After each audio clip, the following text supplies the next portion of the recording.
So, good afternoon. What I'd like to do first, before anything else, is just to do a quick sound check to make sure that you can hear me okay. So, if you can hear me, please type yes into the chat window, and also carry on introducing yourselves. Okay, it looks like the sound is working, because if one person can hear it, you should all be able to. So, I'll just go back to the title slide. So I always like to know who we have here. I can see a few people have introduced themselves already.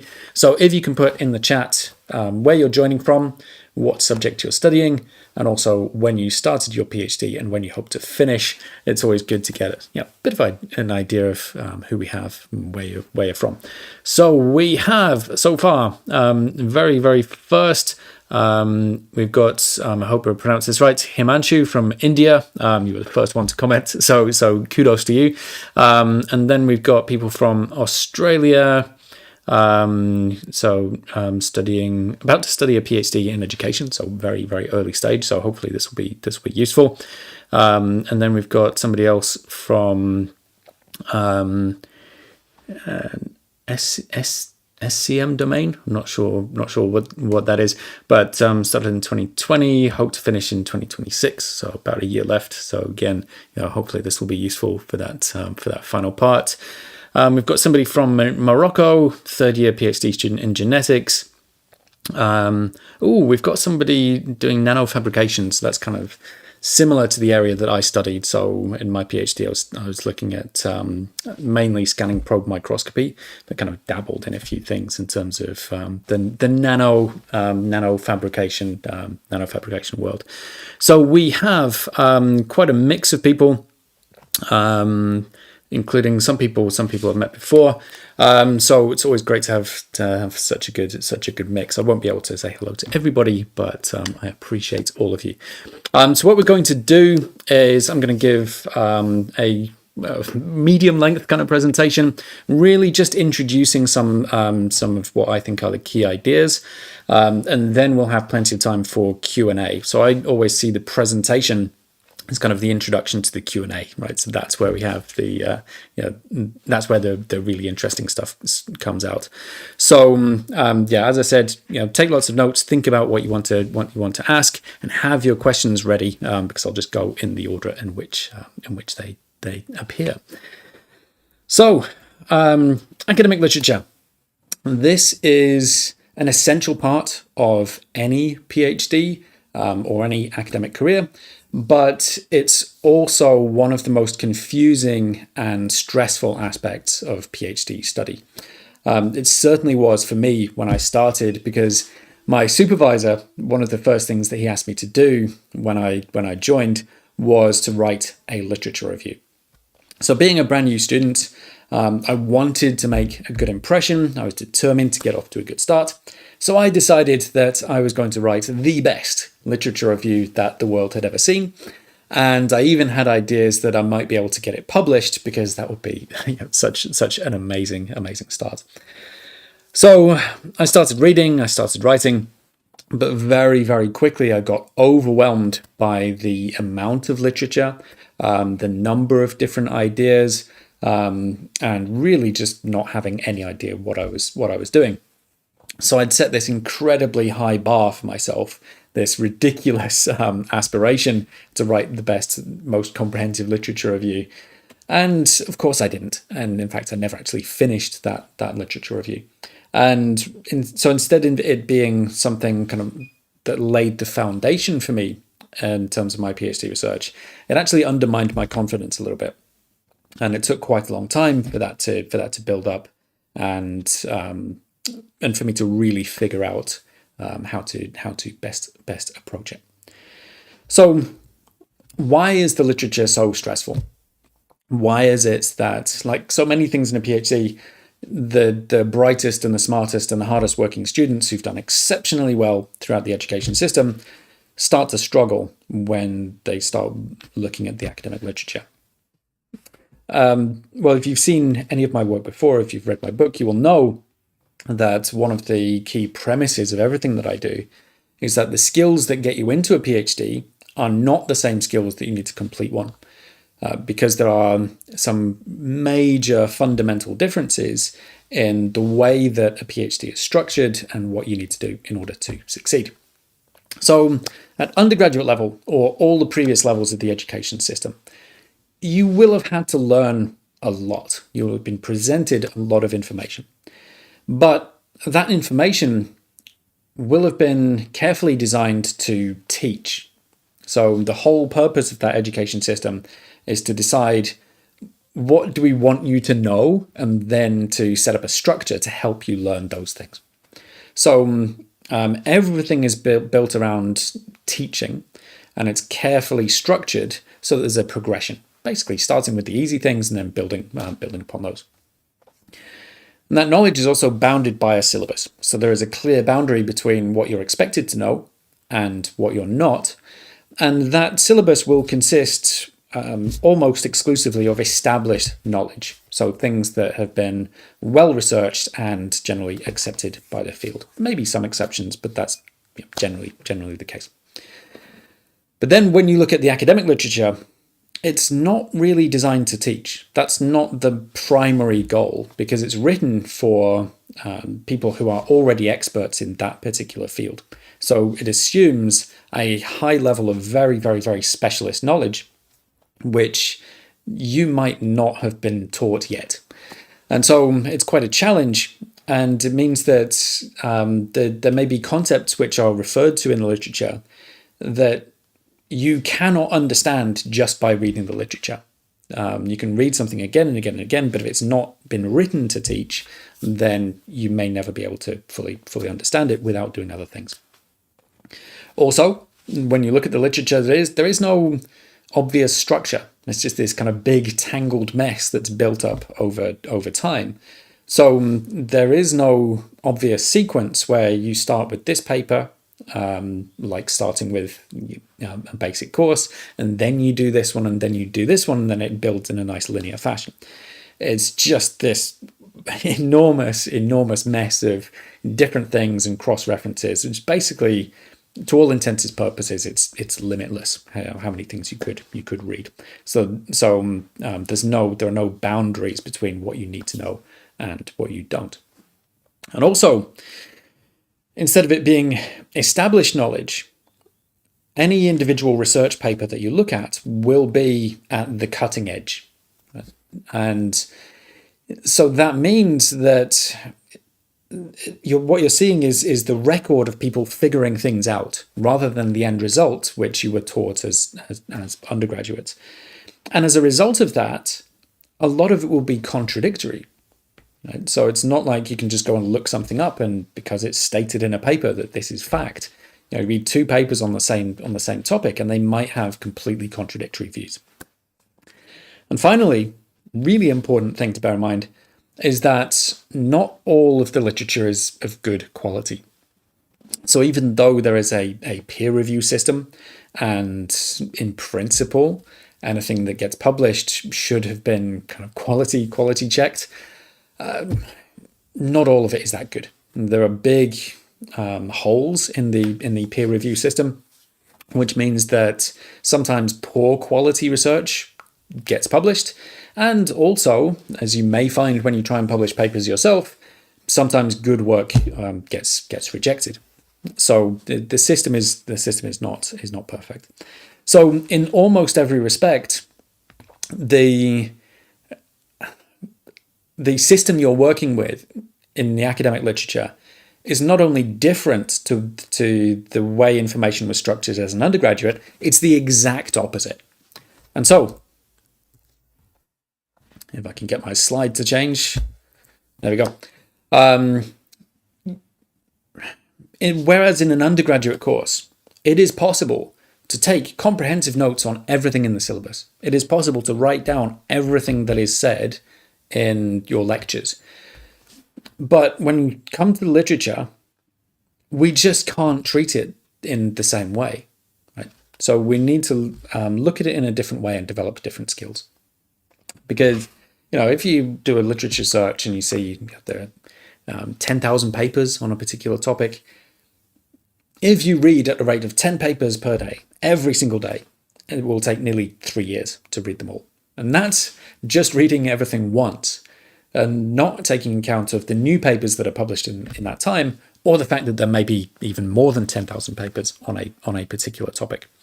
So we need to kind of let go of the idea of just being able to read more to deal with the vast volume, and kind of think of it in a more nuanced and achievable way. We also need to think about developing the skill of reading papers, because if the papers are written for people who are already experts, meaning you need a high level of expertise to read a paper, but then you're trying to read papers in order to develop expertise, we've got this chicken and egg situation. So where on earth do you start? So let's look at some basic assumptions. First of all, number one key point is that not all papers are of equal value, especially when we think about their impact or importance for the field. So the vast majority of research in any field is incremental in nature. There will be many papers that barely get cited, barely get noticed at all. But collectively, these papers are important because they kind of address the little gaps. So lots and lots of papers look at things from different angles, and then collectively that can add up to a lot of evidence for a particular thing, or it can kind of very, very gradually, slowly move the field forward. So the majority of papers, the vast majority of papers fit into that category. But there are occasional papers, these breakthrough papers, where something is discovered or invented that changes the way that people think about the entire subject. They have this massive, disproportionate impact and influence. And so when you're looking at the literature, one of the things that you can do is think about, well, how important a particular paper is for the field, and try to understand those initially, rather than trying to understand the thousands and thousands of incremental papers. Okay. In addition to not all papers being of equal value to the field, not all papers are equally useful to you. And this usefulness may change over time, and also change depending on what you're trying to achieve. This last point is important, the point about what you're actually trying to achieve through reading the literature. So if you're just reading and trying to read as much as you possibly can and take notes on everything, then there's absolutely no focus. There's no way to decide what you should be reading. There's no way to decide what you should be taking notes of, because you don't have a goal in mind apart from just reading and taking lots of notes. But if you think about what you're actually trying to achieve at any given time, then that can help you to choose which papers will actually be useful to you right now, and kind of ignore the rest. So we can think about a few different goals. Right. So we can find the right literature to develop foundational knowledge. We need to find the right literature that gives us relevant information among the noise, and we need to write about the literature effectively. I made a mistake on this slide, actually. Right? These should be three separate goals. So instead of saying we need to find the right literature to do this, it should say we need to be able to develop foundational knowledge, find relevant information, then write about the literature effectively. So this is actually one of the reasons why I do these live streams, is it allows me to make mistakes in a kind of scenario where it's it's no big deal. So yeah, it should say we need to develop foundational knowledge, find relevant information, and then write about literature effectively. So we'll have a look at some of these points. So if you want to develop your foundational knowledge, we can split the literature into different categories. First of all, we can look at foundational ideas. So these are the things that, if you've got 10,000 papers, these are the foundational ideas that those papers are built upon. So here you have your basic concepts, you have your accepted theories, and established research techniques. And if you take some time to understand these, then this gives you a solid foundation for understanding everything else. And the good thing is that these change quite slowly, right? So they're not. It takes a long time in academia for basic ideas or accepted theories to change. There may be some fields where things change more rapidly, but generally speaking, these things change slowly. So you need to make sure that you have a solid knowledge of these foundational ideas. And related to this, we can also think about what are the highly influential papers or thinkers. So when we think about the basic concepts or the accepted theories or the established techniques, well, who came up with them? Who invented these things? And if you can identify those papers and try to understand what it is that they did that was different to what everybody else did before, and if you can understand the basic concepts of how that thing works, whatever it is, then again, that gives you a solid foundation for understanding all of the work that followed. So these papers, the highly influential ones, you can usually identify them fairly easily because they will be cited many, many hundreds or even thousands of times in some cases. And also, if you read the introductions of some papers, you'll see the same names coming up time and time again. This is another kind of important nuanced point, that the field consists of people and not just papers. So if you know who came up with these things, if you know who are the leaders in a particular field, then you can kind of follow those people. So maybe they've got one or two really, really massive papers, but then you could see, what are these people publishing right now? Or if you happen to come across one of their other papers, one of their lesser known papers, when you're doing a specific search later, maybe you'd give more attention to those people, because it's a good indicator that maybe this would be a good paper to read. So this is, I think, a good place to start. So the foundational ideas and the highly influential people or the papers that developed those. So if you can identify a small number, 3 or 4 of those papers, and slow down and take the time to understand them, that will be time better spent than reading 300 papers where you don't really understand the fundamentals on which they are built. Beyond that, we can look at the current trends in the literature. So it's easy to get lost in the kind of noise of, we've got this paper and this paper and this paper and this paper, and they're all doing like very, very different things. But what you'll often have in most fields are sort of trends or areas of interest, right? So you've got a broader topic, but then there'll be certain areas that get more attention than others. So there will be particular ongoing problems that people are trying to solve. There will be debates that people are arguing about. Right? There will be areas of interest, or there will be common approaches. So it may be that people looking at this particular issue, they tend to use this particular technique. Right? So this is kind of low detail, but just kind of looking at the broader kinds of trends. Where there are lots of papers looking at this. There are there's this kind of general argument going on, and you can identify these trends again fairly easily, either by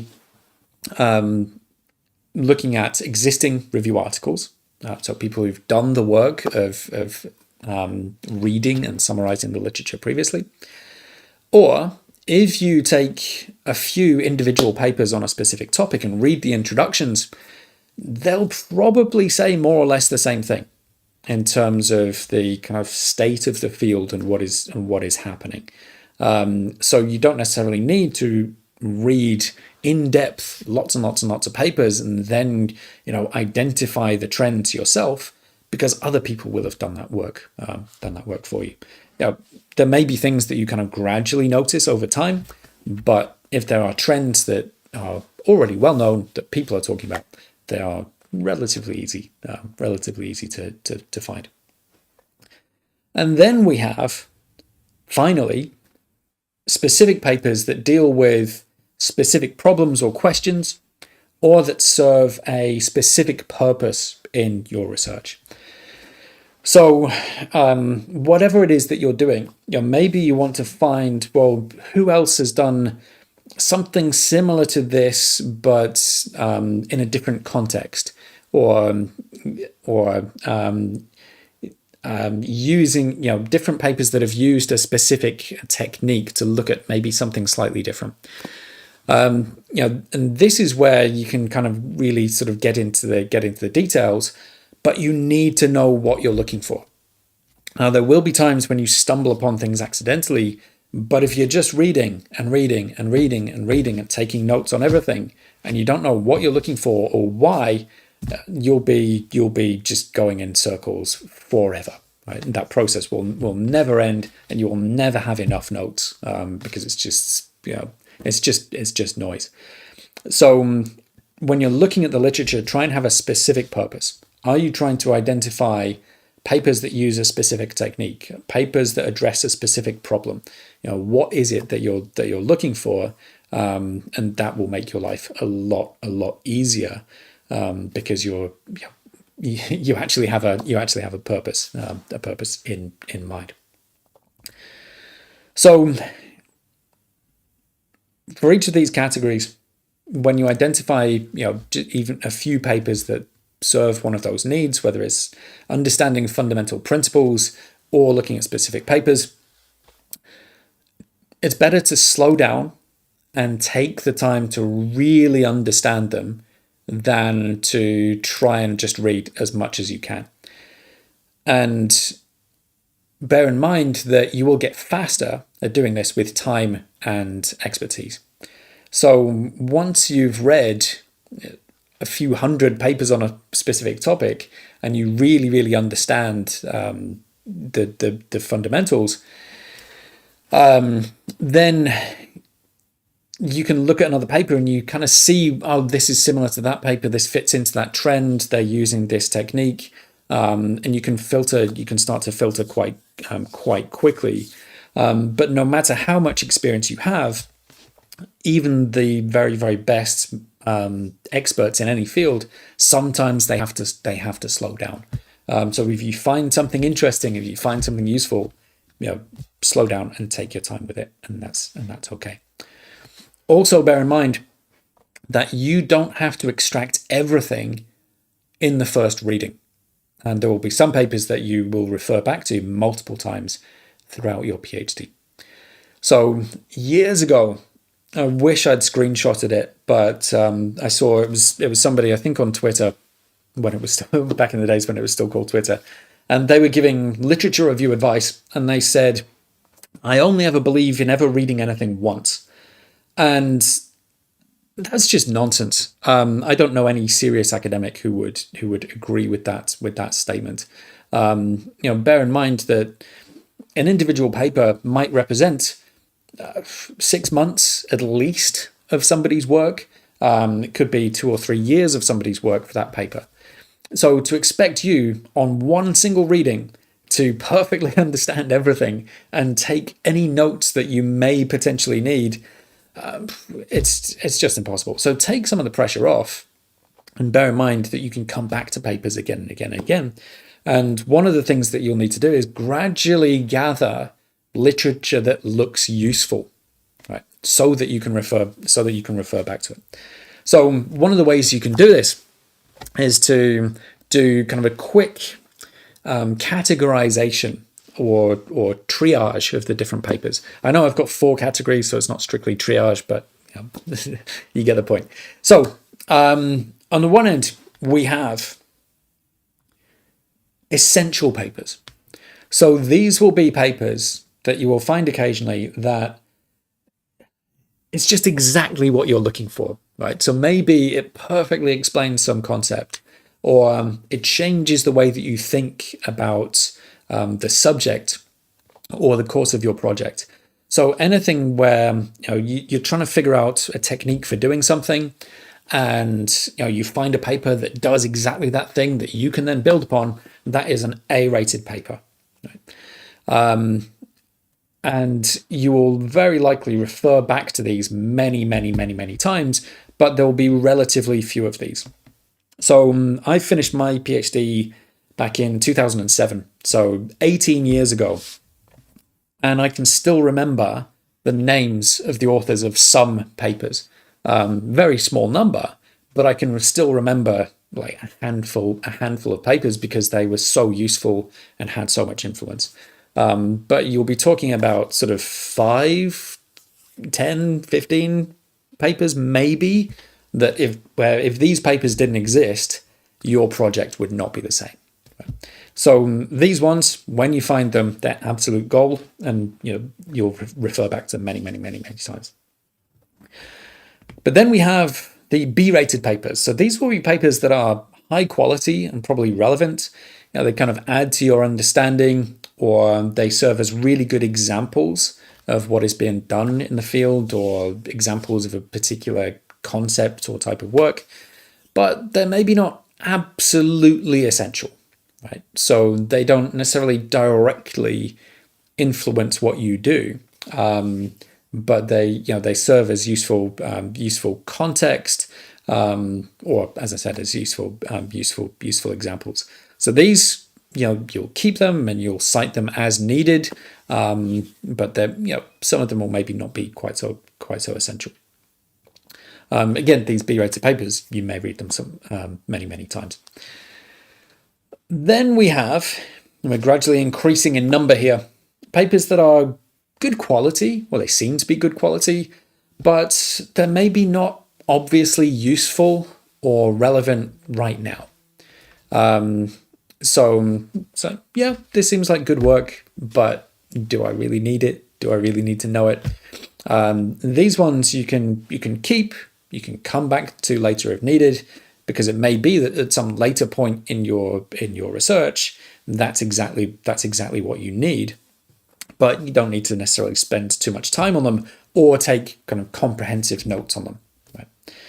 And then finally, the biggest category probably is the D-rated papers, and these are either just irrelevant, they're not really that directly related to your work, or they're just poor quality, and you really don't want to waste time on these at all. So doing this kind of quick categorization, so when you're doing a literature search and you're looking at the titles and the abstracts, you can sort of say, well, okay, this looks like I should maybe read it. And then when you do a deeper reading, you can categorize, okay, I thought this was really interesting. Actually, maybe it's a C-rated paper. Or this one, go, oh, yes, this is exactly what I needed. And then it's an A-rated paper, or somewhere in between. Or you might look at it and say, oh, I think this is what I'm looking for. But then you look at it and it's just rubbish. In which case, you can reject it. But bear in mind that these categorizations are not set in stone, and they're just a way of helping you to prioritize what to read and to direct your attention. So it may be that you initially look at something and you think it's a B-rated paper, and later it becomes really, really, really, really important. And that's perfectly okay. Now, at first, it can be hard to judge the value of a paper. So where I would start is, as I said, start with a few that are highly cited. So the field has kind of done some of that filtering for you, so you know that it's had a lot of influence and it's quite important. Or start with a few papers that are recommended by your supervisor. If you're lucky enough to have a supervisor who is engaged enough to do that. Not everyone does, unfortunately. But that's a good place to start. And the second point, which will really, really help in your understanding of the literature and is so often overlooked, is to get practical experience with the research techniques that you plan to use. So in my experience, when I was trying to do that initial literature review in my first year, there were experimental techniques that I was reading about, but I'd never used, right? And maybe I kind of understood theoretically how they worked, but I couldn't really judge whether the research was well executed or not. By the time I reached my third year, I had done thousands of experiments using certain techniques, so mainly scanning probe microscopy techniques.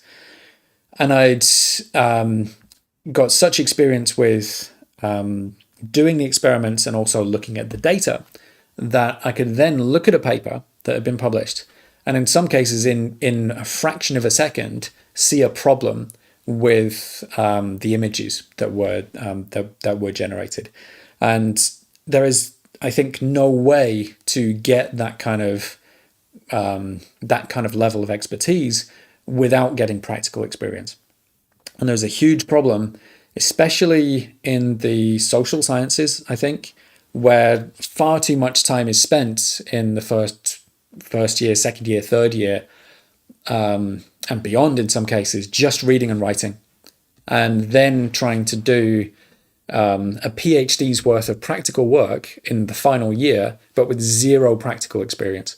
And that makes it incredibly difficult.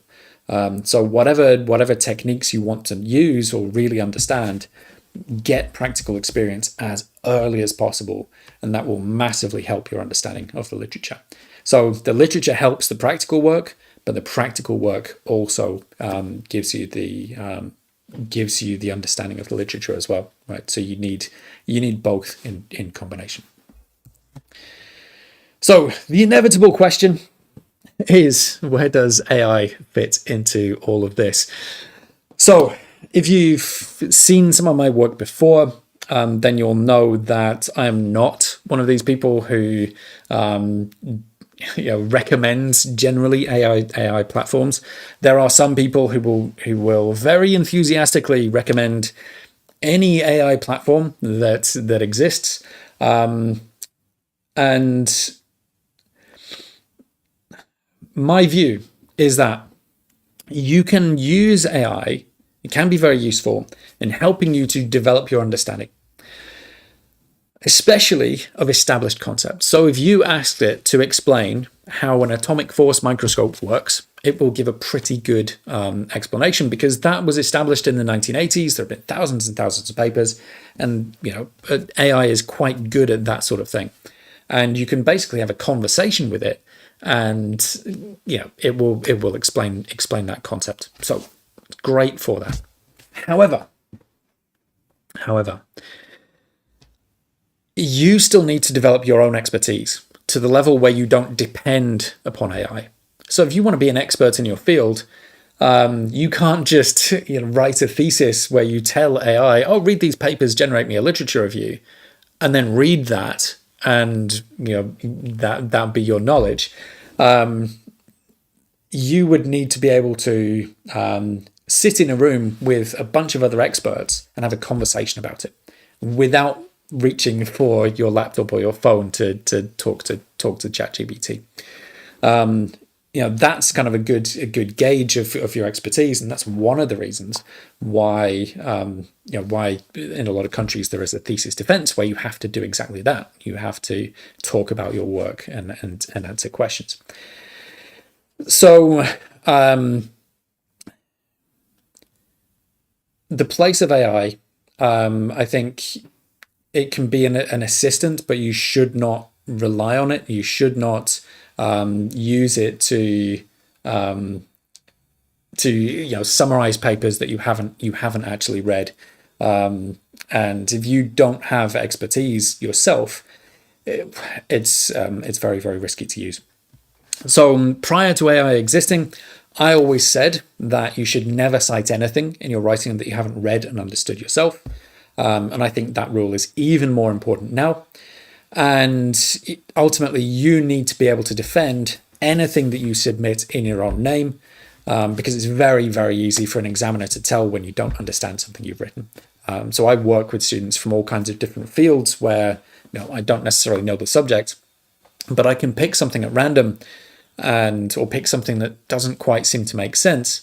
I can ask the student about it, and I can tell if they know about it or not. So just don't take the risk of getting it to write things for you, and definitely don't use it to help you write about things that you haven't read or haven't understood. Be very careful also with the recommendations that people give, because I know that some people on YouTube They're basically being paid to promote those platforms, and they're not declaring it. And I know this because one of these companies contacted me asking me to do exactly that. And they named some of the people that they'd worked with before. I won't name them because I don't want any trouble. But just be wary of anyone who just recommends everything. Okay, so just to kind of finish off, I'm going to move towards talking about writing. So coming back to this slide, the difference between undergraduate courses and working with the academic literature or PhD level. At undergraduate level, the test, following all of this structured syllabus and teaching, is basically how much can you remember? But that doesn't really work at PhD level. So what is it we're trying to achieve? So if you're writing a literature review as part of a proposal or your thesis, the goal is not to show how much you know or how much you've read, because you can always add more, and that's a never-ending process if that's what you're trying to do. So the goal is to communicate something of interest, and then to carefully select the best and most relevant literature in order to do that. So if you think about somebody who's a world-leading expert in their field, do you think that they would sit down and write a review and think, I've got to show how much I've read, right? It would be kind of ridiculous, because you would assume that they have read far more than they can ever summarize in a single piece. They will know far more than they could ever write. So what they would do is select the best and most relevant sources. So if you want to show expertise, that's what you should do, right? You should take that kind of expert mindset and be quite discriminating in what you cite and what you don't. So to help you do this, here are some basic ground rules. Number one is to stick to the areas of the literature that you know well. So very, very often people will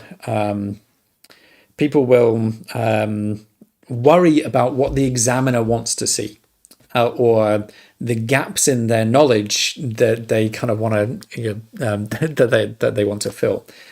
What that does is it means that you spend more time writing about things that you're not that confident in, and it draws the reader's attention to those areas.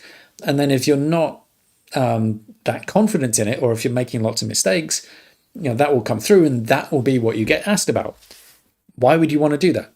Instead, what you want to do is bring the examiner onto the ground where you are strongest. That will be easier for you to write, and it will also be better for them to read as well. Second, as I've already said, you should only cite sources that you have read and understood, and only cite the best and most relevant sources. So when I was writing my own thesis, I decided that any literature that I cited had to be good enough to get into my thesis. So instead of having this big stack of papers and thinking, I've got to find a place for all of these things, what I did was say, well, is this good enough for me to include, right? So it became exclusive rather than inclusive. Obviously, that meant that I had fewer references in my thesis. So I think I had about 160 in total in my entire thesis, but they were all of very, very, very high quality and relevant to whatever I was covering. And the examiner's comment at the end was that the bibliography was of exceptionally high quality. That's what you want, rather than just including things for the sake of it. And finally, if you are in any doubt, then leave it out. I've just seen a comment come up saying, "Is that more effective than the rubber duck method?" I don't know what the rubber duck method is, so if you can explain, then I'll be able to address that in the Q&A. Okay, so then when we're actually writing about the literature, and we can only cover this briefly because of time, what most literature reviews I see do is they will have a series of summary paragraphs of individual papers. So basically one paper per paragraph.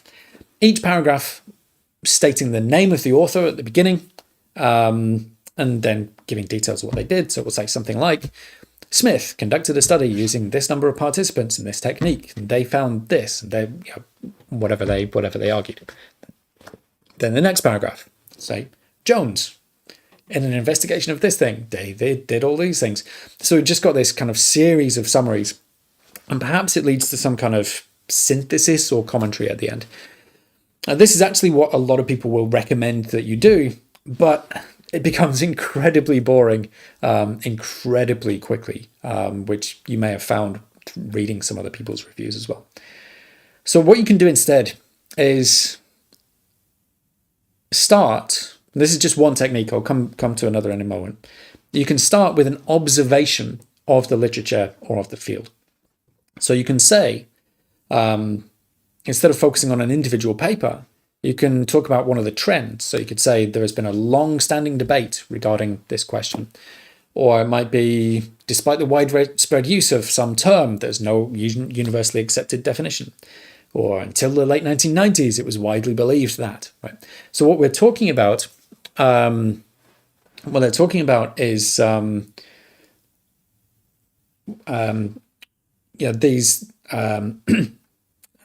these trends in the literature, and it's setting up kind of an initial context or situation, which then allows you to bring in individual studies as examples of that particular thing, or studies that kind of changed the situation in some way. So this is far better than talking about individual papers and then having kind of the summarizing comment at the end. So this kind of provides a context for what you for what you talk about.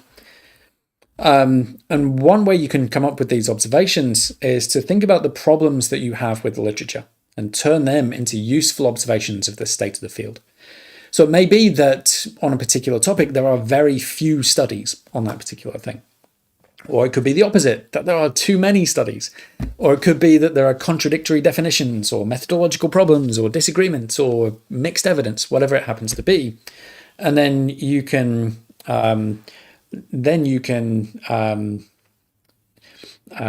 give examples, if there's a disagreement, of the different sides of a particular debate. And that's a much easier way to do it, because it's clear why you're talking about those particular studies. The second method is to frame the literature in terms of problems and responses. So each individual paper that you read, you can see it as a response to a problem or a question of some kind. So there's a reason why they're doing what they do. So instead of talking about an individual paper and what they did and then what they argued, if you can set up the problem or the question first, maybe a problem or question that lots of different papers try to address, and then that gives a setup that gets the reader interested and provides a shared context for the literature that you then describe. So instead of trying to have necessarily a link in between the papers or at the end, what links them is here we have this question. These are the papers that have tried to address that question in different ways. So the reader knows what those papers were trying to do and why you're talking about them. So you could say, for example, there's been a long-standing debate in the literature regarding this thing. So this is both an observation and a question. And then you can say there are two main competing theories. The first and most widely accepted was proposed by Smith. So we know a lot of things from these simple statements without getting into any technical detail. Okay, so we know there is some long-standing debate, some important question, right? Obviously, in your writing, you would state what that is, but this is just a generic example. We know that there are two main competing theories. So the reader already gets an idea of kind of what's going on in the literature, right? And then, before we even mention a specific study, so Smith, we're setting it up by saying the first and most widely accepted. So we know that Smith was early in trying to address this question, and we know also that it's highly influential. So before giving any technical detail, we kind of know the importance of that specific paper and what Smith did. But then, if this was a long-standing debate, then obviously it didn't end with what Smith proposed. So what we can bear in mind then, in order to create a kind of narrative, is that papers don't just respond to problems, but they respond to one another. So following that prior example, some people will take what Smith did and then build upon those theories in some way. Right? So you can start by explaining Smith's theory and then say, building upon this, Jones did this. Right? So there's a really clear link between those papers where Smith lays the groundwork and then somebody else builds on top of it or applies it in some way. But then there may be other people who argue against it. So they are responding to Smith in a particular way. So the relationship between the papers is clear because they're responding to the problem and also to one another. So as a kind of generic narrative structure, we start with some kind of problem or question or debate. We have an initial response to that, so Smith's theory, and then this led to something. So we've got a kind of cause and effect relationship. So people build upon Smith's theory, and then we introduce a problem. Right? So maybe Smith's theory only really applies in certain circumstances, or there's something that it doesn't account for. And then in response, somebody else develops a rival theory. And then maybe this leads to people trying to resolve this debate experimentally, right? And so there's a clear structure to it. And you can probably, you're all studying very different things. You can probably see how this might map onto situations in the literature that you read, because this is just the kind of stuff that happens in different fields. And then you can lead this towards specific, very, very specific papers dealing with the specific nuanced issues that are most important for your own research. And when you think about the literature in this way and how they link together in terms of responses to important questions or to each other, if you can't think of how or why a specific paper fits into that narrative, if you can't think about why it's important or relevant, or how it addresses a specific and relevant problem or question, leave it out. So if in doubt, leave it out. That rhymes. So it's quite a nice kind of memorable phrase. Okay. Why is that not changing? So I'm going to leave it there because I've introduced kind of a few basic guiding principles. And we can get into the Q&A and deal with some more kind of more specific things. So if you want to ask about any of these things, which I put on screen, feel free to do so. Just type your questions into the chat and try to make sure that you type your full question before hitting enter. Otherwise, I'll get a fragment of your question and then other people's questions, and just won't be able to answer. Also, if there's anything else you want to ask about, PhD related, you can also throw those in as well. They don't necessarily have to be directly related to the literature. Okay, so let me just go back and check what questions have already been submitted.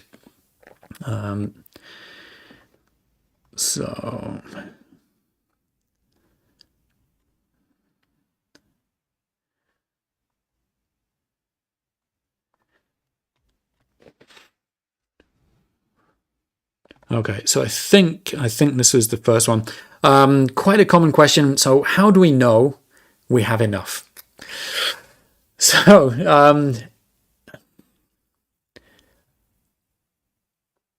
it's a difficult question to answer, but it's not really about enough in terms of quantity.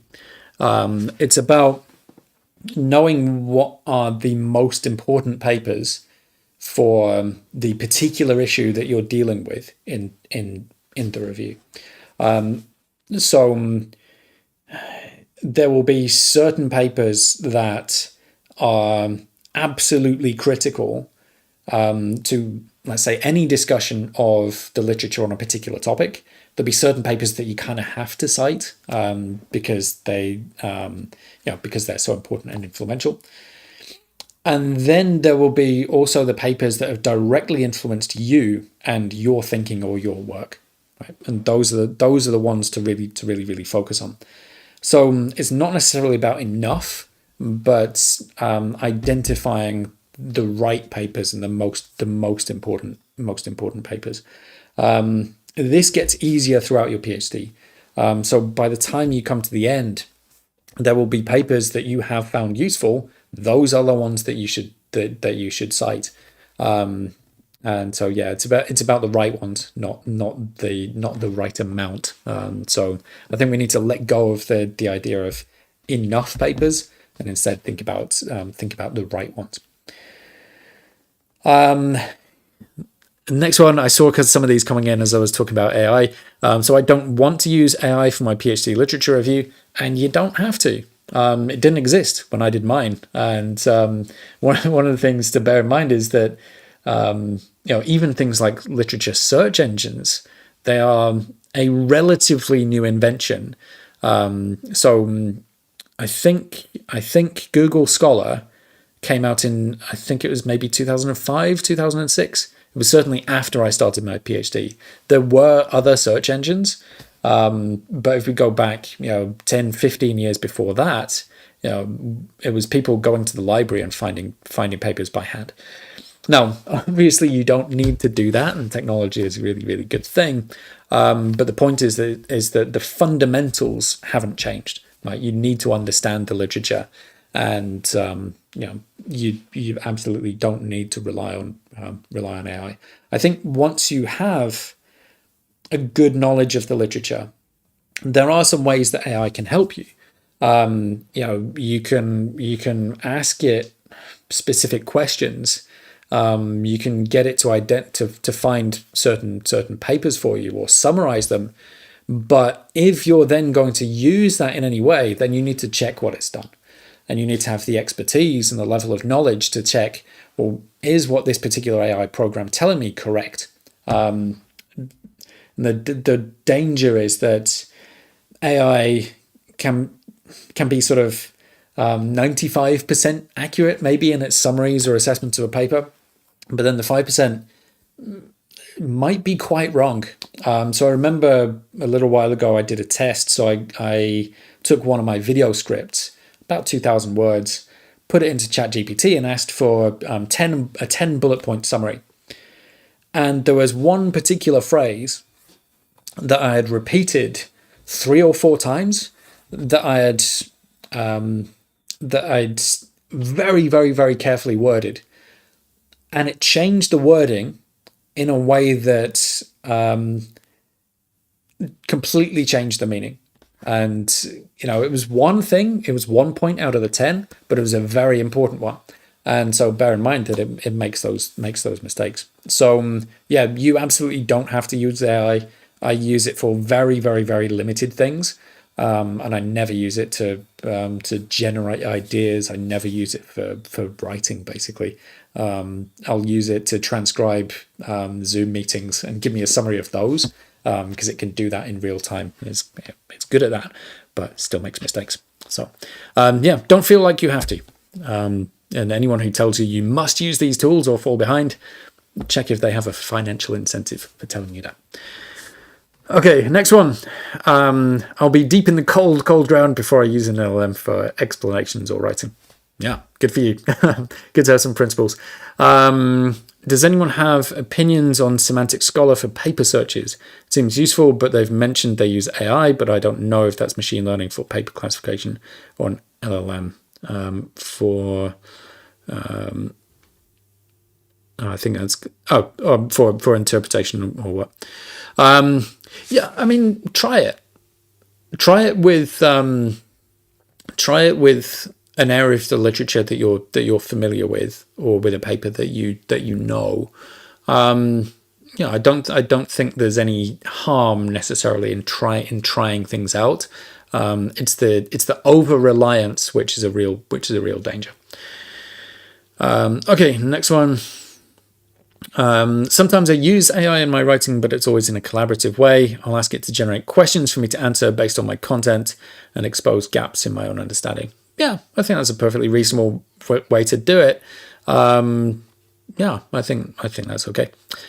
So if it works for you and you're not over reliant and it's not shaping, if it's not coming up with the argument, then I think that's okay.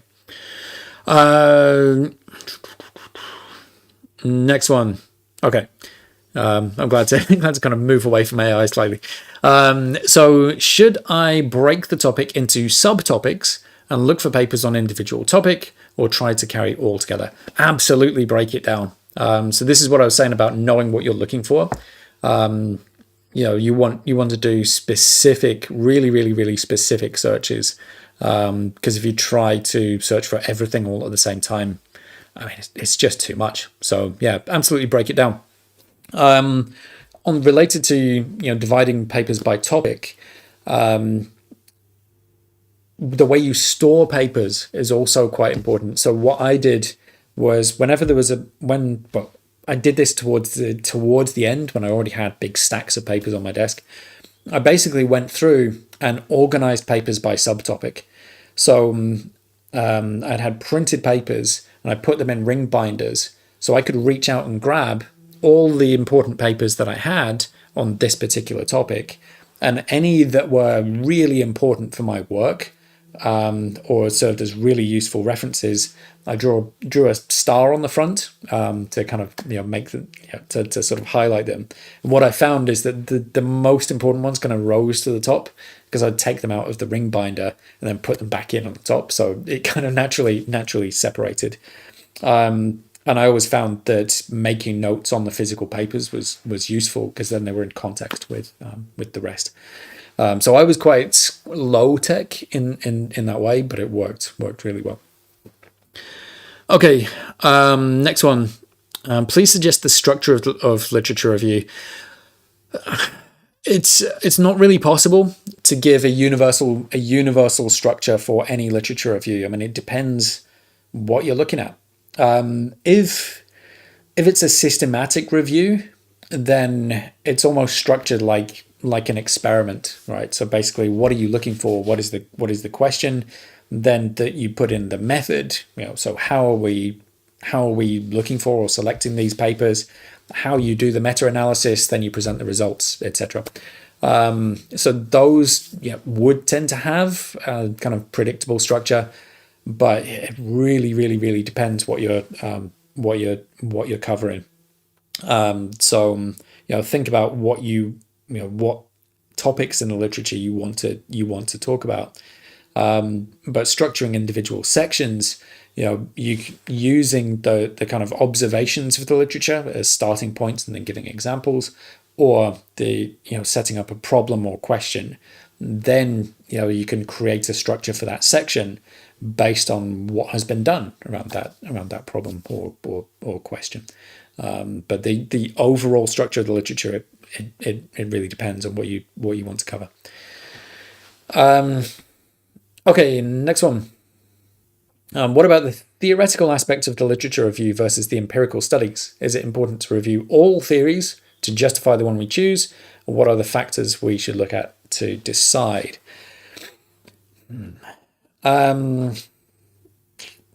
Okay, so in this particular case,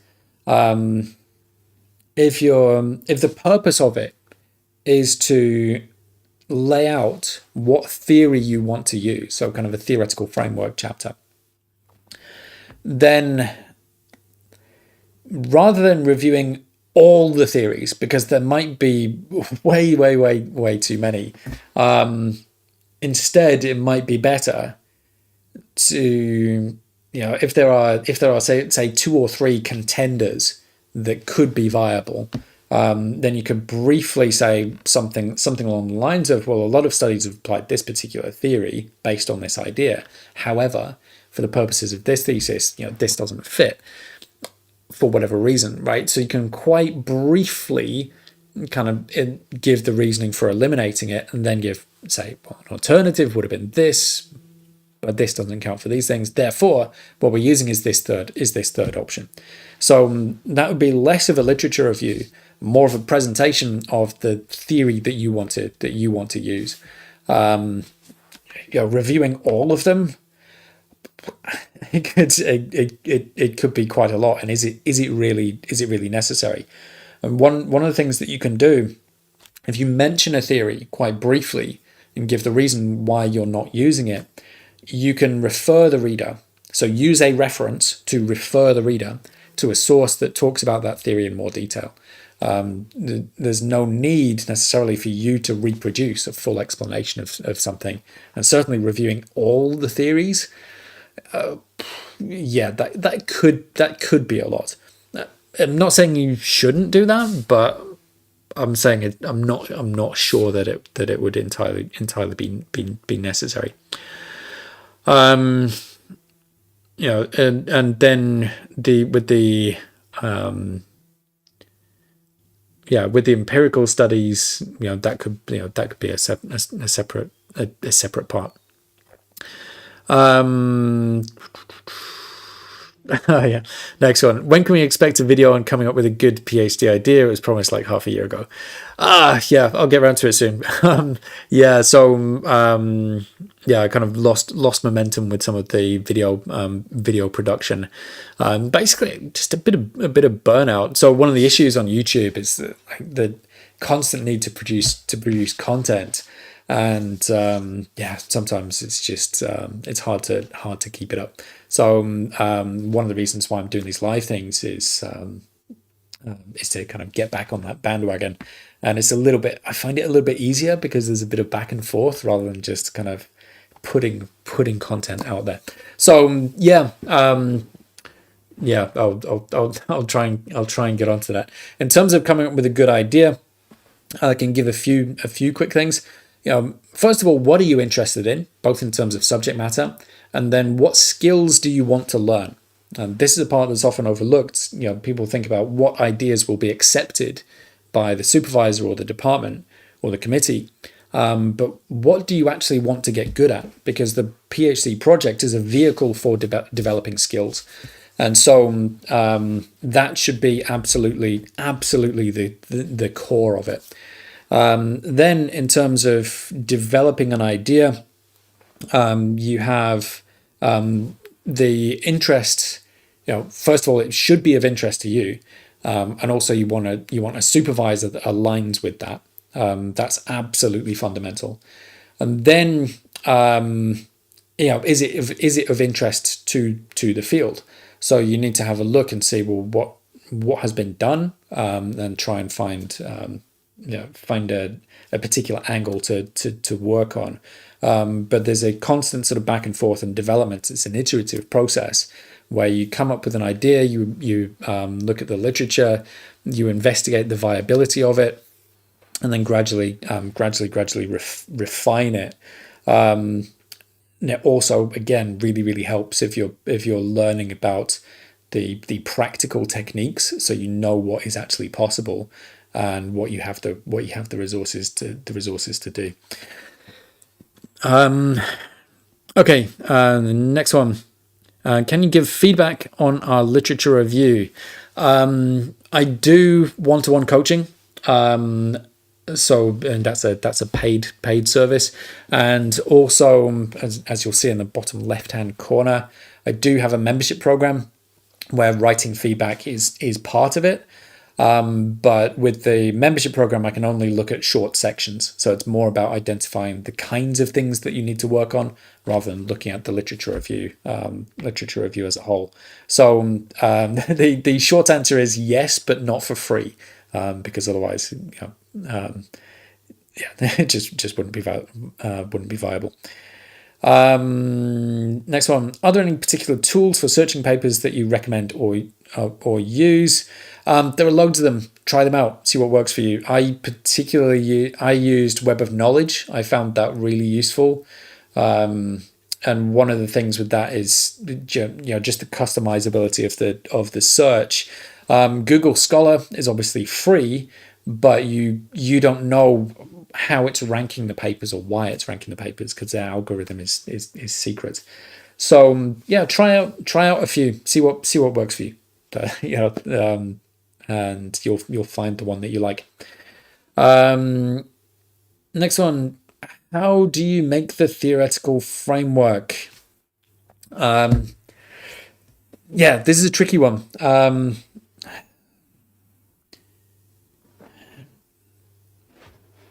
You need to, it depends what role the theory plays in your research. And it's one of these kind of strange things, at least for me, coming from a scientific background, that in the social sciences, you often have to commit to this theoretical framework before you've done the research. So sometimes theory will make a prediction, which you then do some research to test. But if you're committing to, well, this is how I'm going to interpret the data, well, to me, from a hard sciences background, that seems to be, painting yourself into a bit of a corner. So I think just read about a lot of different theories, and so build that knowledge of what is out there, and see what resonates with you, what you think might be useful.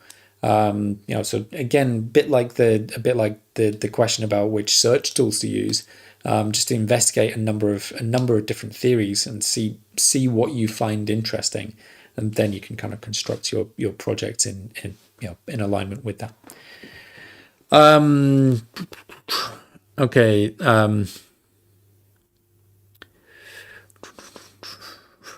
Next one. Any tips on how to do time management to balance literature review and practical skills development, especially in earlier years?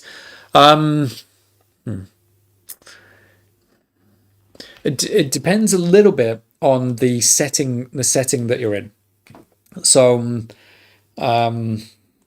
if you're working in a lab, for example, it's relatively easy to get some time, maybe helping somebody else out, volunteering to help someone else out in exchange for them teaching you a technique, or just kind of setting aside some time. And there may be a structure in place to help you do that. It's a little harder, again, I think, in the social sciences, because it tends to be so reading and writing heavy. In that case, you have to make extra effort to try to practice some of those skills. But if you're doing something like interviews or surveys, there's nothing stopping you from putting together kind of a practice survey on something and just try it out with your friends, get some false data, and then try out some analytical techniques. So you get used to using the software, you get used to designing survey questions and those kind of things. Likewise with interviews, interviewing people is hard, and so to expect to be able to go and get good data first time and only do it a handful of times in your whole PhD, to me, that's like, well, how have you developed any kind of skill if you've only done 8 interviews and they lasted an hour each in the course of 5 or 6 years? Do loads of interviews, practice it, then go out and get your data. So yeah, in terms of the time management, just set aside some time for the skill development, and start doing it early and practice every aspect of it, from the design, gathering data, through to the analysis as well. And I guarantee it will make the literature easier to understand. Next one, what would you find most useful in a paper searching tool if you were to use one? The technical answer would be the ability to use Boolean logic. So if you've got, if you have a number of different search terms, if you can put in and or, as the, so you want papers that include both of these search terms or either of these search terms, there's a difference in how it should treat that. So the ability to kind of fine tune how it treats the search terms. Also, you can, if it gives you the option to search for papers, within a particular year range, or the ability to look for papers from a particular institution or even particular author. But it's just the customizability of those search terms. So Google Scholar is a little bit limited in that sense. One of the things in terms of customizability might be, rank these in order of the number of times they've been cited. That's really useful, because then the top cited papers come out first. And Google doesn't necessarily do that. So yeah, customizability. Next one.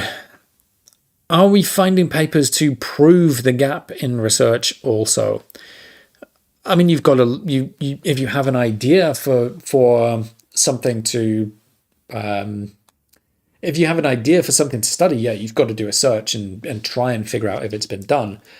Proving a negative is quite difficult. Like proving that this a paper on this does not exist, is tricky. However, what you can do is you can find you can find problems or questions that lots of people in the literature say are ongoing problems or questions, and then try to find within that some angle that you can take, right? So we have this ongoing problem or question that maybe lots of people have looked at, but it's not been resolved. So that's not exactly a gap, but it's something that you can respond to. And then what you can do is you can say, well, one of the problems that has been highlighted in the literature is nobody has looked at this particular thing. So every single paper at the end says, further research is needed on this particular thing. So you've got that resource of these are open-ended problems. So you can absolutely use those.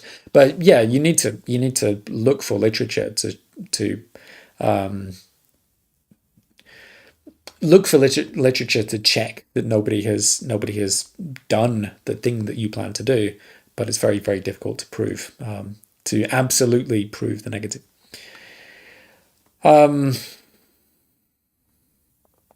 Next one. So I need to know how to organize the ideas I learned from the papers to read. How do I know which ones are more important?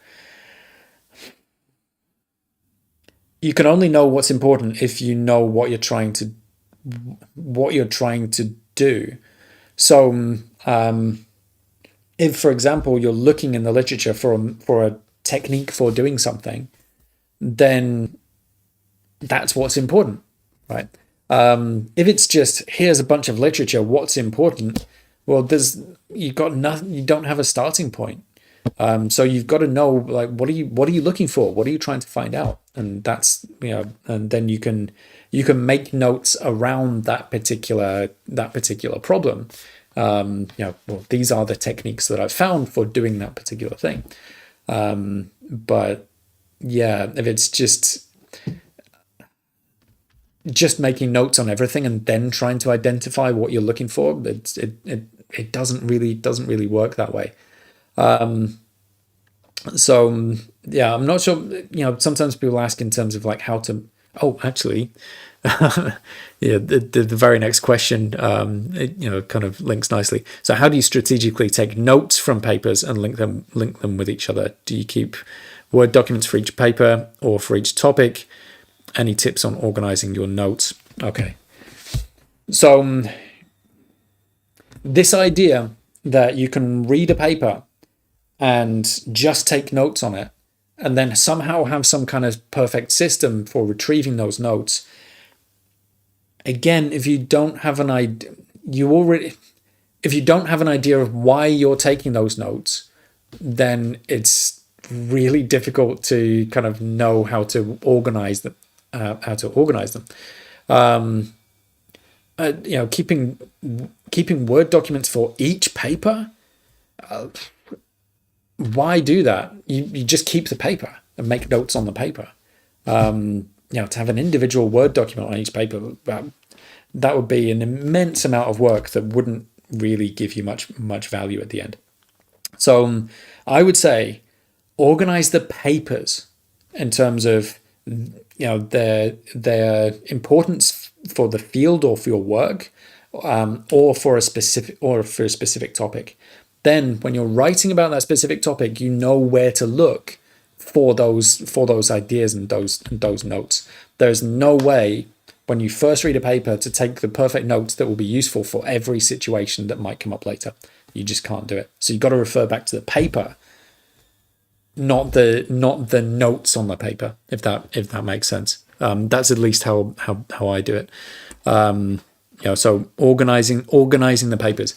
If you have a specific issue that you're looking for, then you can take notes and say, I'll keep using that example of you've looked for a method for something, and then you can say, well, we've got method A from this paper. This is how it works. Method B comes from this paper, or here are some other examples where that's been used. That only works because it's specific and it's got that focus. Okay. Next one. So when I organize papers based on topic, I find it difficult to identify particular problems and debates. How can I make this easier?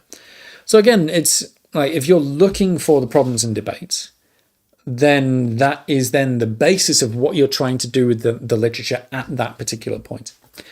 But if it's the kind of broad problems and debates, just read the introductions. They will almost always say more or less the same things, because any field will have these ongoing problems and debates that take a long time to resolve. So look at the introductions, and you'll spend. It's about spending a particular amount of time reading the literature around that particular for that particular goal of identifying problems and debates. Okay. Next one. How do you know how big or prevalent a particular debate is in your field? Look at how often it comes up in the introductions. There will be you'll have the kind of big questions that are easy to identify, and then there will be kind of somewhat more nuanced ones. So when you make your searches kind of more specific, then if you've got say 5 papers on a really really really specific topic, again you'll find that those few papers probably mention the same issues, but they might be more specific than the broader problems that are more commonly mentioned, if that makes sense. So it's just a question of scale of how broad you cast the net in terms of literature. Next one. Please suggest the ways to list the foundational requirements for a given topic. I'm not sure what you mean by the foundational requirements for a given topic. The foundational requirement. If it's kind of the foundational ideas, so the kind of important ideas that you need to know. If you read a review article, for example, or the introduction of a paper, there'll be certain concepts that maybe you notice coming up a lot that maybe you don't quite understand. Then go and look those up if that's what you were asking. Next one. How can we assess the quality of a paper? A number of times a paper has been cited. I think I may have frozen slightly. How's my connection? I'm not sure. I hope you can still hear me. So you can look at the number of times a paper has been cited, and then you can look at the quality of the writing. Does it actually make sense what they're saying? Sometimes you will see papers where the text is so dense and it's impossible to make sense of. Often those are ones that are not great quality, because they're overwritten in order to kind of disguise what they're actually saying or what they've actually done. So if it doesn't make sense, then it's probably not. If it doesn't make sense because of the way it's written and the density of the sentences and the way it jumps from one idea to another, it's probably not a good paper. If you don't understand it because there are terms you don't understand, then that's about your fundamental knowledge. Yeah, but yeah, it takes a bit of time and you get faster at it. But so focus on the fundamental understanding first. Next one, systematic literature review relevant for our research. What is your view? Should one trust it or how to use it? There are some systematic reviews which are great, and if they look at who's written them. So if it's somebody who has a really good track record in the field, that's a good sign. Again, how often has it been cited?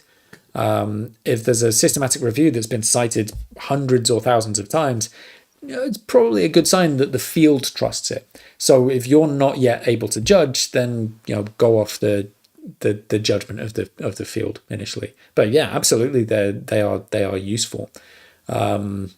How to use it depends what you're trying to do. The systematic reviews are often focused on a very specific question, and what they'll do is they will take good quality literature, or they'll have some inclusion criteria, and they gather all of that data together. So basically you have a bigger data set and you're better able to judge the statistical significance of whatever it is that they're measuring. Certainly in medicine, they're very, very widely used. The Cochrane reviews are kind of gold standard. So yeah, they are. If they're done well, then absolutely they're good. Next one. What was a challenge for you during your literature review? I mentioned at the beginning, when I tried to do one in the first year, I made the scope too broad. I was way too ambitious, and I was trying to write a review before I understood the core material. So I should have made it way more focused and tried to understand the basics first. When I came to writing my final thesis, because I followed those rules of sticking to what I knew, only citing the best and most relevant sources and leaving out anything that I hadn't read or understood, it was relatively straightforward to write. That was just about being really, really decisive and not worrying too much about showing how much I'd read, and instead thinking about, well, what did I want to say about the literature and the kind of key points that were relevant. My thesis was a little bit unusual, so I didn't have kind of a traditional literature review, because I basically did 3 different projects. So I had a review based on experimental techniques that I'd used, which was very dependent on literature. Then each individual experimental chapter had a kind of mini literature review at the beginning.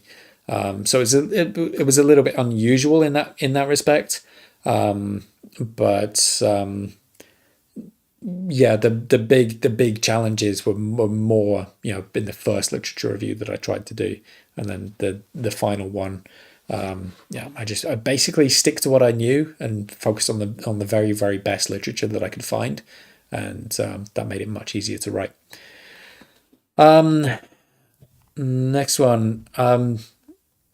So I'm gonna only answer the questions that have come in up to this point. So there's the last one from Pitam Roy. I'm gonna stop there because I will need to save my voice at some point. But I'll try and get through all the ones that have come in up to that point. Next one. What specific approach should be used by a part-time PhD student who is doing a full-time job? And that's difficult because, if we say a full-time job is 40 hours a week, part-time 20 hours a week. So it's not like you're doing part-time job, part-time PhD, so it's 50-50. You've got full-time job and then trying to squeeze in the equivalent of a half of that extra, right? So you're talking 60-hour week, which is quite a lot. And what often happens for people in this situation is basically the PhD gets pushed aside, because if you don't do anything on your PhD today, there's no major consequences. Or if you do work really hard on the PhD, any successes that you have are such a tiny, tiny fraction of what you need to do. So it's really easy to justify just putting it off. So I would say that you need to give the PhD enough priority that it can compete with the other demands. And often the way to do that is either ring fence some time. So you have some time in your week, which is for the PhD and nothing else. And that is a non-negotiable commitment. Like no matter what happens, unless it's an absolute life and death emergency, right, that's what you're doing. And if you start compromising on that, it's not going to happen. So unfortunately, you need to be extremely disciplined in order to make it work. Because I've met too many people where, you know, the university basically allows them to keep paying the tuition fees. You know, they're very happy to take that money for years and years and years and years, and then nothing actually happens. Yeah, you need to find a way to make that time, and 20 hours a week is a good kind of benchmark. If it's 3 or 4 hours a week, sorry, but it's not enough. And like it may sound harsh, but you need to make that time. If you can't, then something has to change. You either have to postpone the PhD or renegotiate your working hours in order to make that time. It's the only way to do it. Okay. Next one. How to address the comment on collecting short, structured interviews, knowing that there are many with field notes for a purely qualitative research. How can we turn this into a strength, not a weakness? I'm not sure. This is a little bit too specific, and I don't know the context of your project. Yeah, I don't know. I would need to know what it is exactly that you're trying to do. Knowing that, collecting. Yeah, if you're collecting these short, structured interviews from the literature, I'm not sure what you're trying to do, so I can't really give a good answer, unfortunately. Next one.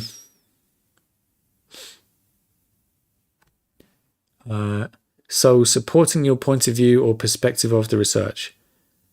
I don't know if I missed the first half of that question.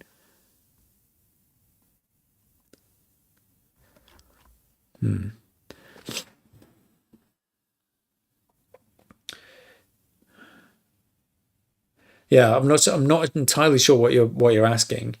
If you mean, you know, just looking for literature that supports your point of view or perspective, you can't really do that. You can't ignore things that disagree with you. You know, I've seen some people say, like, you know, basically when you want to say something, you just need to find someone in the literature who said that before. Yeah, it doesn't quite work that way. So you need to look at the literature collectively on papers that have addressed that kind of problem or question. You know, so when I said the best and most relevant, you know, that doesn't necessarily mean you know, things that support my point of view. It can be very high quality, but then maybe, well, actually, you know, there's this particular nuance where, you know, we need to look at this further, or maybe there are you know, I mean, I gave the example where there are debates and disagreements. You can't just give one side. So if that's what you're asking. Next one.